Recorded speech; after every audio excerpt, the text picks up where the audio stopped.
اعوذ باللہ من الشیطان الرجیم بسم اللہ الرحمن الرحیم ایاک نعبد و ایاک نستعین۔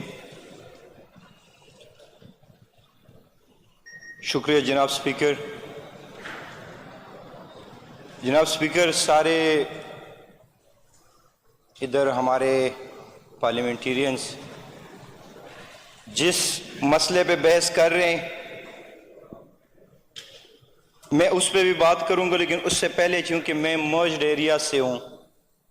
وہاں کی نمائندگی کر رہا ہوں، میرا فرض بنتا ہے کہ اس ٹائم وہاں پر جو حالات چل رہے ہیں اور میرے لوگ جن مشکلات سے دوچار ہے ان کی ترجمانی کرنا اور ان کا مسئلہ یہاں پر رکھنا۔ جناب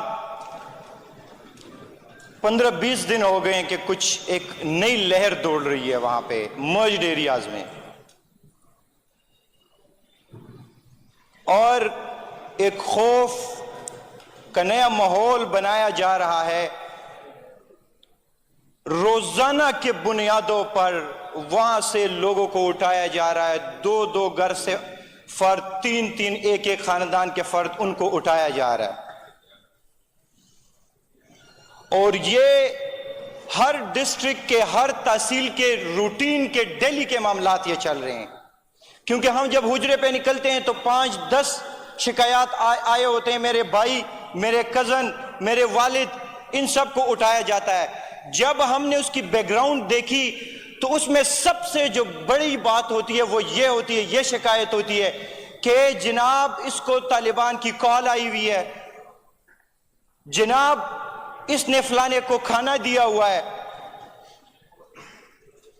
اب آپ مجھے اسپیکر صاحب یہ بتائیں کہ یہ ریاست کی ذمہ داری ہے کہ وہ میری حفاظت کرے گا، میرے گھر پہ کسی ایسے بندے کو نہیں گھسنے دے گا جو اسلحے کے ساتھ آئے گا، یا یہ میری ذمہ داری ہے کہ میرا گھر بارڈر پہ ہو، رات کو 10-15-20 بندوقوں کے ساتھ کوئی آتا ہے اور میرے سے وہ کھانا کھا کے وہاں سے نکلتا ہے؟ تو آیا یہ ریاست کی ذمہ داری نہیں ہے کہ وہ میری اتنی حفاظت کرے کہ میرے گھر پہ کوئی اسلحے کے ساتھ نہ آ سکے؟ اور میری حفاظت کی بات تو اپنی جگہ پر ہے، کل کو میرے ساتھ کیا ہوتا ہے؟ جیسے ہی روشنی لگتی ہے، دن ہوتا ہے، تو پولیس اور آرمی اور ایف سی کی گاڑیاں آتی ہیں اور ان سب کو اٹھا کے لے کے جاتے ہیں، جناب آپ نے فلانے کو کھانا کھلایا ہوا ہے۔ ایک سائڈ سے وہ لوگ یہ ضلالت میرے سامنے رکھتے ہیں، دوسرے سائڈ سے اپنے یہ کرتے ہیں، اور میں آپ کو یہ کہتا ہوں کہ جب رات کی تاریکی میں اس نے رات کو کھانا کھایا اور آپ کو یہ پتہ چلتا ہے صبح کہ فلانے کے ہاں اس نے کھانا کھایا ہے، تو آپ کو یہ نہیں پتہ چلتا کہ جو لوگ آئے ہوئے وہ کہاں جا رہے ہیں، آپ کو یہ نہیں پتہ چلتا کہ وہ اس ایریا میں کہاں رہ رہے ہیں۔ محمد اور باجوڑ میں ڈیلی کے روزانہ کے معمول سے 3 اور 4 جگہوں پہ فائر چل رہے ہوتے ہیں، اور اتنے سارے لوگ یہ وہاں پر رہ رہے ہیں، ان کا اتا پتہ نہیں چل رہا ہے کہ یہ کہاں سے آ رہے ہیں، اور میرے ایسے جوانوں کو، پیارے پیارے لڑکوں کو، پولیسوں کو ڈیلی مارا جا رہا ہے، اور بس صرف ہم اتنا کر رہے ہیں کہ جناب اس کو معاوضہ دو، جناب اس کو پیسے دو۔ آپ جناب اسپیکر آج آئیں، آپ کسی کو بھیجیں مرجڈ ایریاز، وہاں کے ان یتیموں، ان بچوں، والدین جن کے بچے شہید ہوئے ہیں، ان کے آنکھوں میں وہ مایوسی دیکھے کہ ان کی ریاست سے کتنی مایوسی ہے، اور یہ کون لوگ ہیں جو مر رہے ہیں، یہ کون لوگ ہیں، اور ہماری گناہ کیا ہے؟ ہماری غلطی اور ہماری گناہ صرف اتنا ہے، اتنی سی گناہ ہے ہماری کہ ہم سمپل لوگ ہیں،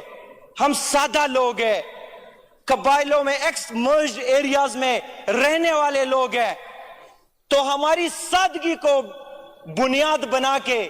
کہ یہ لوگ کیا کہیں گے اور کدھر تک اپنی آواز لے کے جائیں گے، ہمیں مارا جا رہا ہے۔ لیکن اس کی جواب میں یہ کہتا ہوں کہ ہم وہ مرجڈ ایریاز کے لوگ ہیں جو ہماری بچپن کی ساری قمیصیں ابھی بھی ہمارے والدین کے ساتھ پڑی ہوئی ہیں، ہمارے لیے رکھی ہوئی ہیں، کہ ان قمیصوں کی یہ پاکٹس جو ہیں یہ پاکستان کے جھنڈوں سے پٹی ہوئی ہیں، یہاں ہم نے جھنڈے لگائے ہوتے تھے۔ یہ مرجڈ ایریاز کے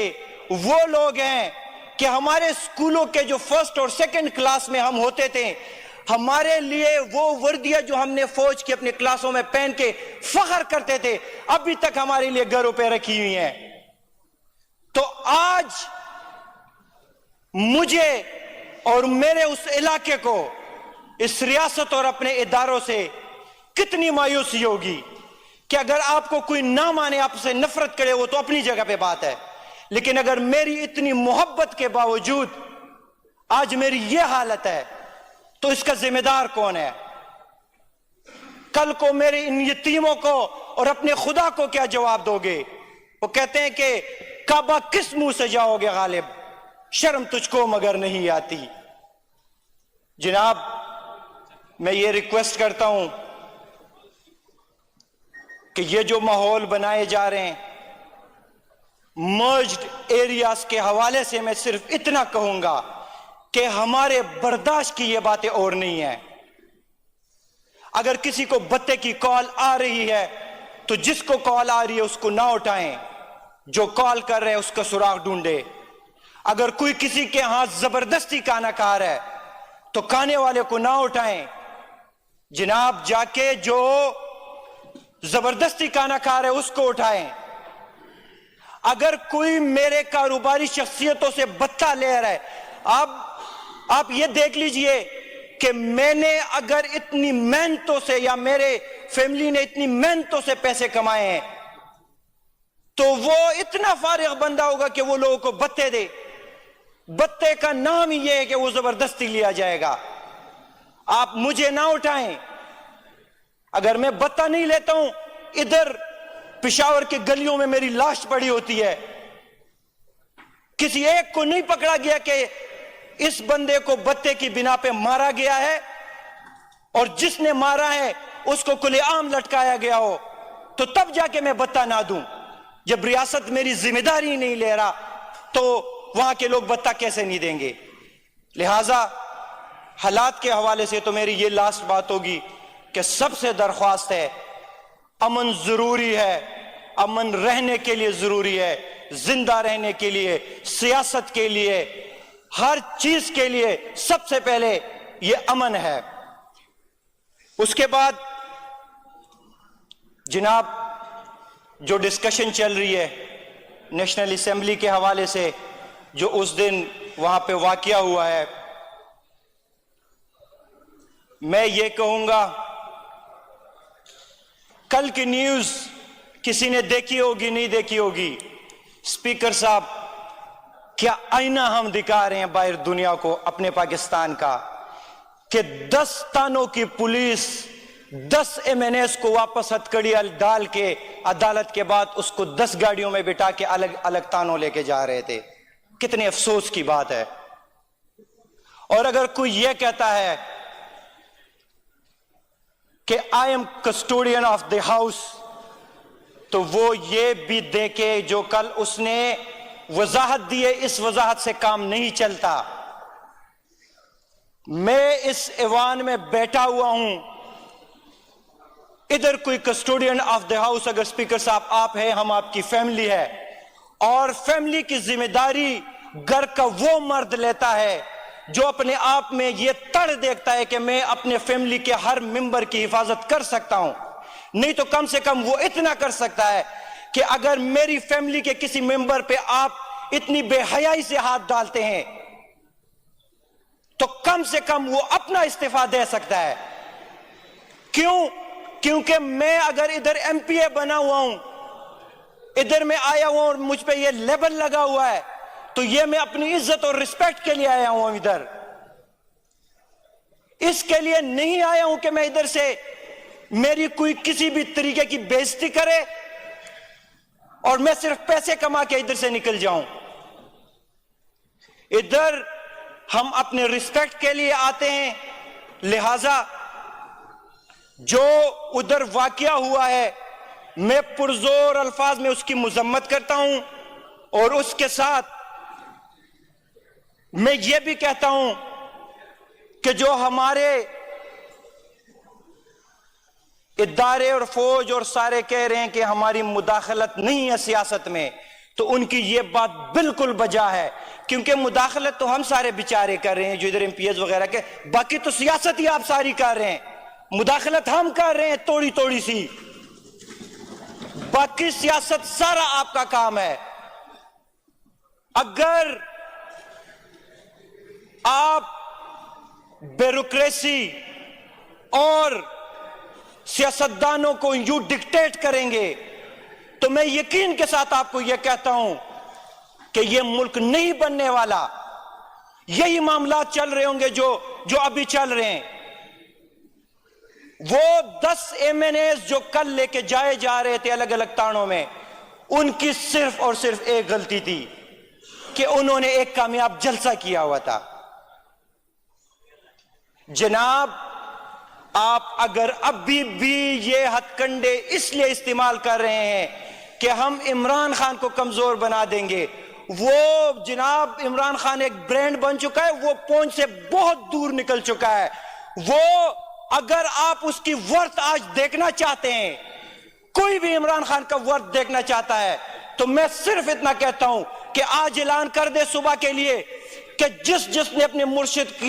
کا دیدار کرنا ہے وہ اڈیالہ جیل کی دیوار سے صرف 2 منٹ کے لیے ہاتھ ہلائے گا۔ آپ دیکھیں کہ عمران خان وہ کتنا بڑا برانڈ بن چکا ہے۔ آپ نیچے لوگوں کی عوام کا سمندر دیکھ کے،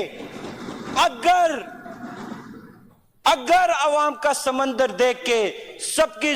پیروں سے زمین نہ نکل گئی، میرا نام بدل دیجئے گا۔ لہذا ان نفرتوں میں اپنے ملک کا کباڑہ نہ کیا جائے۔ یقین مانے اسپیکر صاحب، میری بات تھوڑی سی لمبی ہو گئی۔ میں نے اپنی تعلیم اس لیے نہیں حاصل کی تھی کہ میں بڑا ہو کے پولیٹیشین بنوں گا اور پولیٹیشین بن کے پھر ادھر آ کے میری یہ سپیچز ہوگی۔ ہم تو سوچ رہے تھے کہ جناب ہم پولیٹیشین بن کے تو بڑی بلائیں ہوں کے تو ادھر آ کے قانون سازی کریں گے، تو پتہ نہیں کیا کیا کریں گے۔ ادھر تو ہم یہ کہہ رہے ہیں کہ جناب ہمیں ہی الٹا لٹکا کے لے کے جایا جا رہا ہے، تو یہ قانون سازی کون کرے گا؟ بہرحال میری یہ ریکویسٹ ہوگی کہ پاکستان اور ہمارے ملک کا جو آئینہ باہر دکھایا جا رہا ہے، ہر بندہ جو اس میں برابر کا شریک ہے، ان سے میری ریکویسٹ ہے کہ اپنے قبلے درست کر دے، اور پولیٹیشنز، ججز، بیوروکریسی، ان سب سے میری درخواست ہے کہ اگر آپ لوگ